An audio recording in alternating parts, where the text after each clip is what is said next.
ক্ষমতা এমন একটা জায়গা যে চোখে ছানি ফেলে দেয়। আসবো, সবাইকে শেষ করে দিব। এই যে টোনটা দেখেন, ভয় দিয়ে আপনি কখনোই বাংলাদেশে ফিরতে পারবেন না। এটা আপনি আপনার মতো বলতে পারেন না, ভাই। আমি প্রমাণ আচ্ছা, করে- আমি আমরা- প্রমাণ ভাই, করে এখন দিই। প্রমাণের মধ্যে গেলে সময় দিতে হবে, আমাকে সময় না, না, দিতে আমাকে- আমি তো 2 মিনিটের বেশি আমরা সময় এই পাবো না। আলোচনাটা 20 সেকেন্ডের চ্যালেঞ্জ আমি দিলাম, শুধু 20 সেকেন্ডের মধ্যে প্রমাণ আমি তো করে দিই। বললাম টেক যে- মাই চ্যালেঞ্জ। এটা কি শেখ হাসিনা এবং তার যে কামাল, ওই বোতল কামাল বলা হয় যাকে, একটু মদ বেশি খেতে মনে হয়, তো এটা কি তার পার্সোনাল সিদ্ধান্ত ছিল? কদিন আগে শুনলাম আওয়ামী লীগের সেক্রেটারি বলছে যে লাশের বদলে লাশ, চোখের বদলে চোখ, সহিংসতার বদলে সহিংসতা।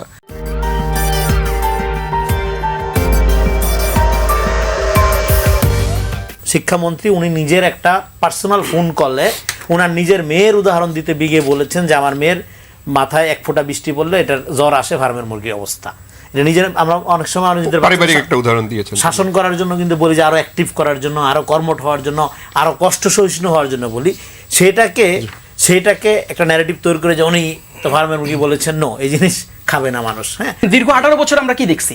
ওই যে ষড়যন্ত্র তত্ত্ব,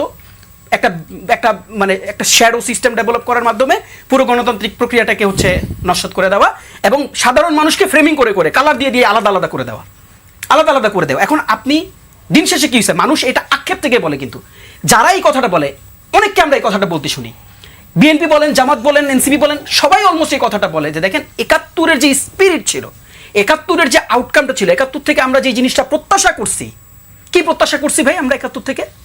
আপনি তো ইন্ডিপেন্ডেন্সি প্রত্যাশা করছেন। ইন্ডিপেন্ডেন্সিটা কি? এটার আউটকামটা কি? এটার আউটকাম হচ্ছে আপনি ভোট দিতে গেলে কেউ আপনার হাতে কোপ দিবে না। স্বাধীনতা কি? স্বাধীনতা হচ্ছে আপনি বিরোধী দল হয়ে সমালোচনা করতে পারবেন। স্বাধীনতা কি? আপনি আপনার মানবাধিকারের কথা বলতে পারবেন, আপনি হিউম্যান রাইটসের কথা বলতে পারবেন, আয়নাঘর দেখবেন না, ক্রস ফায়ার দেখবেন না, গুমখুন দেখবেন না। এটাই তো স্বাধীনতা। এর বাইরে স্বাধীনতা কি আমাকে বলেন তো? আপনার একটা নিজস্ব ভূখণ্ড, ডেফিনেটলি এটা তো হয়ে গেছে, ভূখণ্ডের প্রশ্ন তো আলাপ নাই এখানে। ফলে আপনি যখন এই স্বাধীনতার আউটকামগুলোকে রাষ্ট্রে অ্যাবসেন্ট দেখেন, এই পয়েন্টে এসে মানুষ আক্ষেপ প্রকাশ করছে, বলছে এতদিন তো আমরা এটা দেখি নাই। 71-এর নিজের আলাদা সত্তা আছে, সিগনিফিকেন্স আছে, 71-এর আলাদা মহত্ব আছে। জুলাই 71-এর একটা পূর্ণতা দিছে, ফলে আমরা আজকে ডেমোক্রেসিটা প্র্যাকটিস করতে পারছি। দ্যাটস ইট, এর বাইরে আর কোনো আলোচনা নেই। কোনো বিরোধী দলের নেতার বক্তব্যের ভিতরে এরকম আঁচ পাবেন না যে সরকারকে টেনে হিচড়ে নামাইতে হবে, তাকে ব্যর্থ করা, যেগুলো আমরা আওয়ামী লীগের আমলে পরিকল্পিতভাবে দেখেছি যে এই কাজগুলো করবার জন্য। তো সেই জায়গায় বিএনপির হিস্ট্রিতে শুধু না, বাংলাদেশের হিস্ট্রিতে শহীদ জিয়ার রাজনৈতিক ক্যানভাসে পুরো পলিটিক্স কখনো আসে নাই, ফর দ্য ফার্স্ট টাইম এটা এসছে। এবং এই হিস্টোরিক্যাল অপরচুনিটিটা বিএনপিকে কাজে লাগাতে হবে। এবং এই জন্য রাজনৈতিক কর্মী হিসাবে আমাদের দায়িত্ব হচ্ছে কন্টিনিউয়াসলি বিএনপিকে আয়নার মতো করে কাজ করা, যে আপনি কোথায় ভুল করছেন। কারণ সরকার ক্ষমতা এমন একটা জায়গা যে চোখে ছানি ফেলে দেয়। আপনি ক্ষমতার চোখ দিয়ে যখন দেখবেন, তখন বাকিদেরকে দুর্বল, অচ্ছুত, দলিত, নমশূদ্র মনে হয়। এবং হয় বলেই আপনাকে রাজাকার বলে গালি দিচ্ছে, চাকর বাকর বলে, যাচ্ছে তাই গালাগালি করতে পারে, তেলাপোকা বলতে পারে। তো সেই জায়গাটাতে আমার কাছে মনে হয়েছে যে সরকারি বিরোধী দলের ভিতরে মৌলিক কিছু বিষয়ে যথেষ্ট একমত আছে। যদি সংবিধান সংস্কার কমিটি বা সংবিধান সংস্কার পরিষদ এটি নিয়েই তো টানাপোড়েন, সেই জায়গাটা টানাপোড়েন তো শুরু থেকে আছে। এইটার টানাপোড়েন তো ঐকমত্য কমিশনই আমাদের সাথে আছে। আমরা তো এই বিএনপির অনেকগুলো পজিশনের ব্যাপারে তো সিরিয়াসলি কমিশনের বৈঠকেই দ্বিমত করেছি, বক্তব্য দিয়েছি। কিন্তু এই দ্বিমতটা কত দূর যাবে? এটা তো একটা পলিটিক্যাল জায়গা। এটাকে আমরা ভোটের মাঠে নিয়ে যাব, এটা আগামী 5 বছর পর্যন্ত চলবে। আমরা জনগণকে কনভিন্স করবার চেষ্টা করব যে বিএনপি তার কথা রাখে নাই, ওয়াদা রাখে নাই, তার 31 দফা সে লঙ্ঘন করেছে। এবং এই পলিটিক্স করবার নামই তো গণতন্ত্র। কিন্তু যেখানে দ্বিমত থাকবে না, সেই জায়গাটা কোথায়? সেই জায়গাটা হচ্ছে আমার স্বাধীনতার প্রশ্নে, আমার সার্বভৌমত্বের প্রশ্নে, আমার জাতীয় স্বার্থের প্রশ্নে, আমার রাষ্ট্রীয় শত্রুর প্রশ্নে। যিনি আমার শত্রু, আমার দেশের শত্রু, দেশীয় এবং বিদেশীয়, তার প্রশ্নে আমার ভিতরে কোনো দ্বিমত থাকবে না। এই জন্য দেখেন, বেইজিং থেকে ফিরে এসে বেইজিংয়ে কি পাইলো না পাইলো এই সমালোচনা কিন্তু আমরা সিরিয়াসলি কেউ যাই নেই। কিন্তু সবাই যেখানে একমত হয়েছে, বিরোধী দলীয় নেতাও, চিফ হুইপ, সবাই কিন্তু কথা বলেছে যে এই যে পররাষ্ট্রনীতি, প্রতিরক্ষা নীতির নতুন অভিমুখ তৈরি করেছে তারেক রহমান, এইটাকে কিন্তু সবাই স্বাগত জানিয়েছে। এখন এই সম্পর্কটাকে আমরা কিভাবে এগিয়ে নিয়ে যাব, এই সম্পর্কটা তৈরি করবার ক্ষেত্রে যে যে বাধাগুলো আছে সেই বাধাগুলো আমি কিভাবে দূর করব, এই সম্পর্কটা করবার ক্ষেত্রে অন্যান্য পরাশক্তির সাথে আমার চুক্তিগত অথবা চুক্তির বাইরে যে টানাপোড়েন আছে সেটাকে আমি কৌশলগতভাবে কীভাবে ডিল করব, এটা হচ্ছে সরকারের চ্যালেঞ্জ। এবং সেই জায়গাতে আমরা বারবার বলেছি যে মাননীয় প্রধানমন্ত্রীকে, তিনি যেহেতু লম্বা সময় বাইরে ছিলেন, এগুলো করা খুব ইজি। ক্রিটিক্যাল যে কোনো বিষয়ে আপনি প্রধান বিরোধী দলীয় নেতা চিফ হুইপকে ডাকেন, বসে কথা বলেন যে this is the course of action, যে এমন কিছু সিকিউরিটি ইস্যু আছে প্রধানমন্ত্রী চাইলেও প্রশ্ন করলেও আপনি পার্লামেন্টে সে উত্তর দিতে পারবে না। কিন্তু গুরুত্বপূর্ণ রাজনৈতিক দলের নেতা নিয়ে কি বসেন যে মাননীয় বিরোধী দলীয় নেতা চিফ হুইপ, এইটা আমরা ভাবছি, এখন আপনাদের মতামত দেন, সিকিউরিটি ইস্যু এই রুমের বাইরে এই আলোচনাটা আর যাবে না, আমি নিতে চাচ্ছি না। কথা বলেন, চীন ইস্যু নিয়ে কথা বলেন, তিস্তা ব্যারেজ নিয়ে কথা বলেন, জ্বালানি সংকট নিয়ে কথা বলেন। যত বেশি সরকারি দল এই কনভারসেশনগুলো অ্যাকোমোডেট করবে, তত বেশি হচ্ছে তৃণমূলে নেতাদের ভিতরে ঝগড়াঝাটি, ভাষা জ্ঞান, এটার যে ধার, এই ধারগুলো কমে যাবে।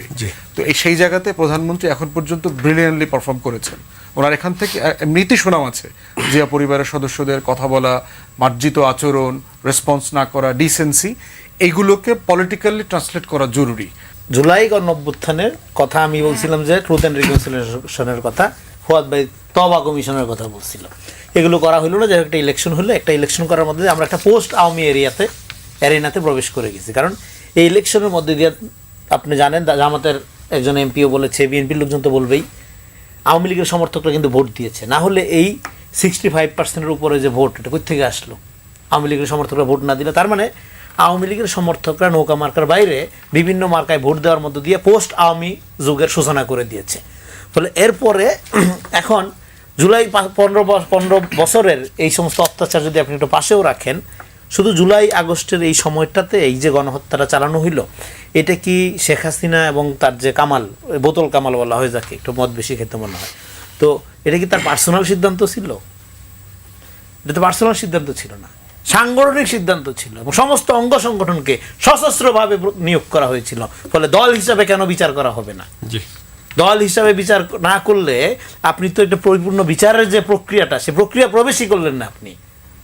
দল হিসাবে যখন আওয়ামী লীগের বিচার শুরু হবে, তখনই প্রকৃত অর্থে এখানে এই কান্ট্রি উইদাউট আওয়ামী লীগ, যেটা আমরা বলি যে ডিআওয়ামীকরণ প্রক্রিয়া, যেটা আওয়ামী লীগ যে কালচারালি একটা ফ্যাসিস্ট অর্গানাইজেশন এবং তার যে ফ্যাসিবাদী প্রবণতা, নফসানিয়াত যেটাকে বলি, সেইটার বাইরে বাংলাদেশ হাঁটা শুরু করবে। দলের বিচারের ব্যাপারে আমাদের প্রথম থেকে এই দাবিটা ছিল, আমরা সবসময় কথাটা বলেছি, এবং আমাদের এই জায়গাটাতে একেবারে নিরপেক্ষ অবস্থান ছিল। কিন্তু খুবই আফসোস লাগে এখন আমাদের, যে এখন বিএনপি অলমোস্ট স্বরাষ্ট্রমন্ত্রী এখন তো রেগুলারলি বলতেছেন, উনি খুবই ক্লিয়ার ওয়ার্ডে এই কথাটা বলছেন। না, আপনি এখন একটু সার্চ করলেই পেয়ে যাবেন যে ওই সময় যখন আমরা দলের ব্যাপারে আমরা যখন বলছিলাম যে সিদ্ধান্ত নিতে হবে, তখন কিন্তু ওনারা বিরোধিতা করছেন, না দল কেন নিষিদ্ধ করতে হবে। বাট ফাইন, এখন তারা একটা জায়গায় মানে ঐক্যমত হয়েছেন, এটা একটা ভালো শুভবুদ্ধির উদয়।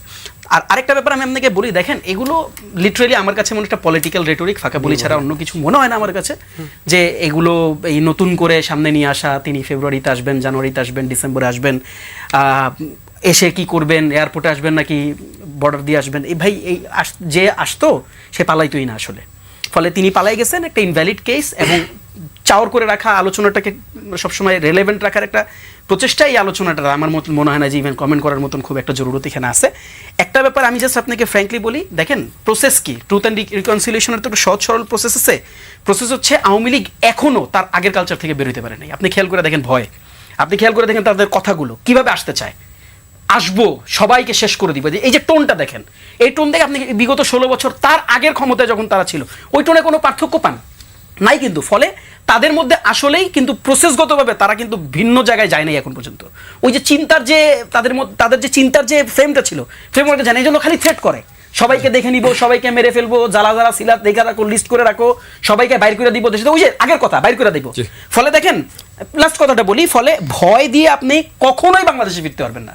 বাংলাদেশের এই জেনারেশন এই সমস্ত ঠুনকো তোয়াক্কা করে না। আপনি ক্ষমতায় ছিলেন তখনই তোয়াক্কা করে নাই, ফলে আপনি এখন তো ক্ষমতায় তো নাই, দূরে আরো যেখানে পালাইছেন, ওই দেশের সাথে মানুষের ব্যাপারে এখনো বিরকম দ্বিমত আছে। হ্যাঁ, একটা প্রসেস আপনার জন্য আছে, ট্রুথ অ্যান্ড রিকনসিলিয়েশন। ওই মেসেজটা মানুষের কাছে দেওয়ার চেষ্টা করেন, দেখেন পারেন কিনা মানুষ যদি আপনাদেরকে ক্ষমা করে। বিএনপি সবসময় আওয়ামী লীগের ব্যাপারে বলেছিল যে আমরা নির্বাহী আদেশে তাদের যে নিষিদ্ধটা চাই। নিষিদ্ধ বিষয়টা সেটা চাই না, আমরা চাই আইনি প্রক্রিয়ায় তাদেরকে নিষিদ্ধ করতে, বিচারের মাধ্যমে। যাতে ভবিষ্যতে যে বিচারের মাধ্যমে নিষিদ্ধ করলে যেটা নিয়ে কখনো প্রশ্ন উঠবে না, কারণ নিবে আদেশে নিষিদ্ধ তো জামাতকে একাধিকবার করেছে, তো এই লাভটা কি হয়েছে? কমেন্ট এটা তো কোনো কিন্তু খুবই রেডিক্যাল কমেন্ট ছিল ওই সময়।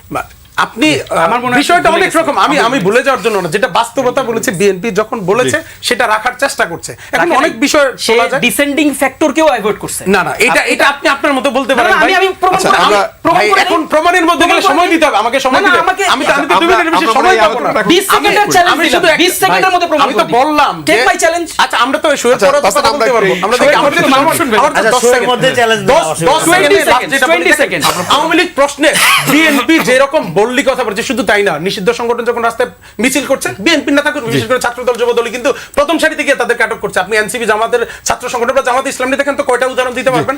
বাস্তবতা তো আমরা মাঠে দেখি না, মুখের ব্যারিস্টার কথার আসাদ জন্য জামান আমরা অনেক ফুয়াদ কিছু বলতে এই- পারবো। আমরা চাই মুখের কথার সাথে বাস্তবতা মাঠেও আমাদের পাশে যাতে বেশ তারা আসাদ থাকে। যেমন তাহলে এই হয়তোবা পরিবর্তন বিচারের সম্ভব, জায়গাটি তাদেরকে আসলে আটকানো কতটা অগ্রগতি হয়েছে আমাদের? দুইটা বিষয়, একটা হচ্ছে যে আওয়ামী লীগের বিচার করবার জন্য আসলে বিচারিক পদ্ধতি এমন একটা যেমন উপায়, এটার একটা পলিটিক্যাল কনসেনসাসের সুযোগ আছে। পার্লামেন্টই চাইলে সব দলে এটা প্রস্তাব দিয়ে এটাকে সংসদে বিল আকারে পাশ করে দিতে পারে, আইন আকারে, যে এই কারণে আমরা আওয়ামী লীগ নামক দলকে নিষিদ্ধ করলাম। এবং চার্জশিট কি? চার্জশিট হচ্ছে অসংখ্য, শত শত চার্জশিট। কদিন আগে শুনলাম আওয়ামী লীগের সেক্রেটারি বলছে, আপনি শুনেছেন কিনা একটা মিটিংয়ে, ওবায়দুল কাদের সাহেব, যে লাশের বদলে লাশ, চোখের বদলে চোখ, সহিংসতার বদলে সহিংসতা। এই যে আজকে শিক্ষার্থীদের আন্দোলনটাকে ডাইভার্ট করে আওয়ামী যে গুন্ডা পান্ডা গুপ্তরা ঢুকছে এখানে, সেটা কিন্তু এটার একটা পরিষ্কার কানেকশনের জায়গা, কজেশন। সুযোগ পাওয়ার সাথে সাথে সে ভায়োলেন্সে চলে গেছে। ক্রস পার্টি একটা গণশুনানির আয়োজন করা দরকার পার্লামেন্টে, যেটা লম্বা সময় ধরে চলবে, যেটার সাথে আপনি বুদ্ধিজীবী, মানবাধিকার কর্মী, আইনজীবী, তারপরে সাংবাদিক, জুলাইয়ের সাথে যারা আন্দোলনে ছিলেন, সবাইকে নিয়ে পাবলিক হিয়ারিং হবে কংগ্রেসের মডেলে। যারা জুলাইয়ের স্টেক হোল্ডার আছেন সবাই এসে এখানে বক্তব্য দেবেন, কথা বলবেন আওয়ামী লীগের ব্যাপারে কী করণীয় আছে। তখন এটাই আপনার ম্যান্ডেট হবে বিল আকারে পার্লামেন্টে পেশ করবার জন্য, যেটা ক্রস পার্টি ডিবেট করে পাশ করবে। আমি যখন আপনাকে ফ্লোর দিব, আপনি আমার আমি এই উত্তর দিব। কথার উত্তর ঠিক আছে, দিবেন। ঠিক আছে। এই অনুষ্ঠান কিভাবে চলবে